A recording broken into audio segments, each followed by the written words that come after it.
other breaking news earlier this evening, the Senate has passed the Electoral Act Amendment Bill, but rejected a key proposal that would have made the electronic transmission of election results compulsory. The vote followed weeks of criticism from civil society groups who accused lawmakers of deliberately delaying action on the legislation. The bill was the sole item on the order paper after a valedictory session for the late Senator Okey Ezea. It was approved in the Committee of the Whole after lawmakers considered and adopted all 155 clauses. One of the major amendments shortens the timeline for the Independent National Electoral Commission to issue a notice of election from 360 days to 180 days.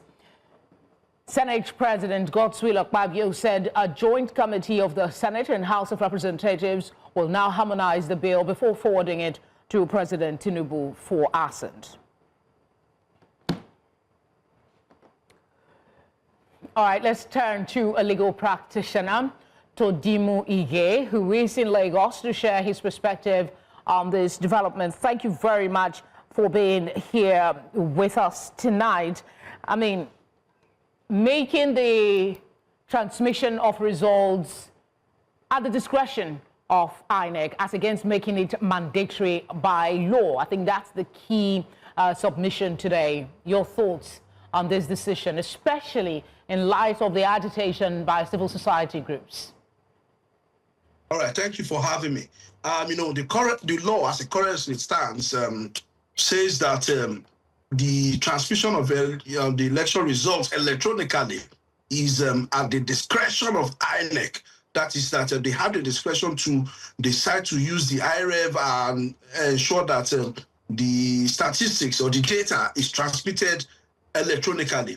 Now, the National Assembly is saying that they don't want to make it mandatory for the results to be transmitted electronically, and the basis for that is their stance is that we do not have the logistic requirements for that to be in play at the moment. And that is their excuse. Now, the truth of it is the position of the law as it stands now is that it's discretionary for INEC to make a decision. However, one would have expected that the Senate would go a step further to say that it is mandatory that the results be transmitted electronically. However, if circumstances beyond the control of INEC frustrates the effort of transmitting the results electronically, then they may now decide to vary that position. Not that they should say that they should throw it out in its entirety. Okay, but that decision has been made. How do you think civil societies and the general public really will react to this decision, especially seeing how expectant people are with the 2027 election and the fears that there seem to be some kind of shift to one-party system?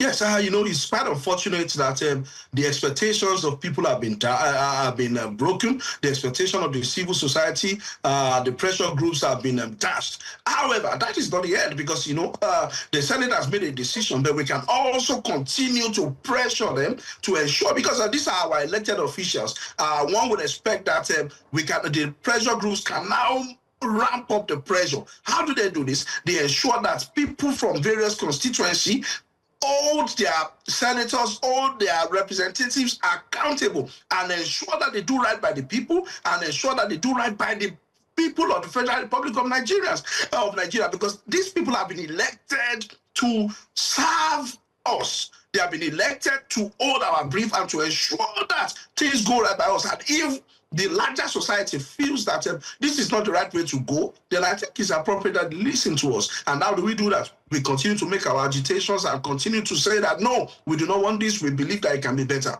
In this instance, they don't seem to have listened to what the people want and their reasoning, as you said. I mean, comme si comme ça, however you look at it. But let's look at one other issue. Notice of election was moved from 360 days to 180 days. Your thoughts on this as well?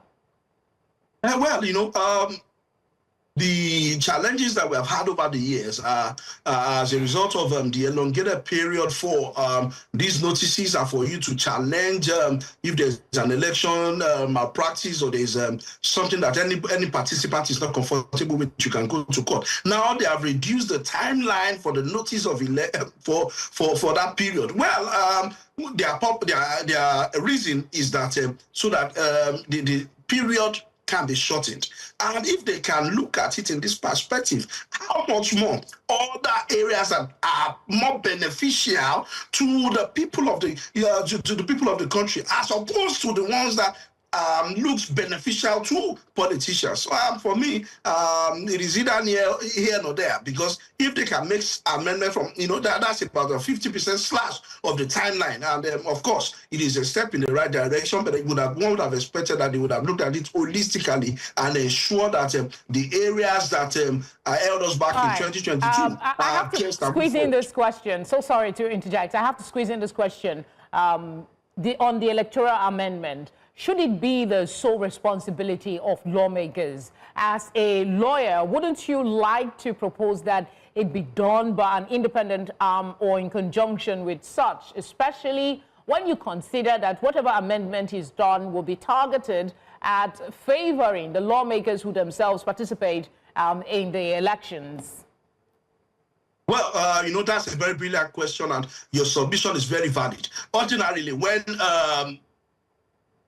laws that legislation is being made or prepared, before it gets to the floor of the House, stakeholders, professionals are brought in to look at the pros and cons of this law before it even arrives on the floor. And then, of course, the Senate also has professionals who are on their retainer, who looks at this law, the logistics of it, how how it's going to work. As a matter of fact, in certain times, the Senate is been seen to all them open houses, to all them forums and forums for people to come in and put in their own suggestions. All these suggestions from the stakeholders, from the public, from the letters are from professionals are put together, and it assists them in reaching a decision. So I want to believe that this would have been done, but however, probably they jettisoned the advice of professionals. They did not look at the submit, or they did not consider or put much weight to suggestions of the pressure groups,